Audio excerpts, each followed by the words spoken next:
So Liam, we've got a big slab of, what is it, granite or quartz? What you can see here is quartz with a slab in its raw format. What's going to happen to it now? Because the machine's all warming up to make some cuts. So what we'll do is we're going to use the big saw blade that you can see there. That's a diamond tip saw blade. That will cut the basic length and the width of the worktops from the slab here. And then what we'll do is we'll use the water jet to cut the final finishing for your sinks and your hobs, so it's all cut exactly to the millimetre in-house here. We're left with quite a coarse, sharp edge, so we've got a specialist edge polishing machine that will run the finished worktops through. It will profile it and seal off all the edges for you too. So it's automated, of course it is. We're looking at automation right here.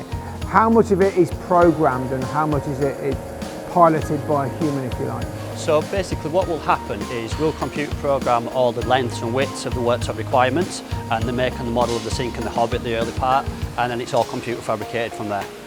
So the operator is looking at a screen rather than the machine a lot of the time? Correct, yeah. It's a pretty interesting process. Not a lot of people appreciate how much hard work and effort and kind of technology goes into manufacturing these worktops. It's the most state-of-the-art cutting equipment you can get in our industry is this. Wicked, amazing. And so this is one of two, the machine behind me is pretty much the same thing? You're the only company in the world with two of these machines? That's right, yeah, it's very high demand for our product. So we had one, then we had to kind of take the plunge and get a second one to keep up with the demand.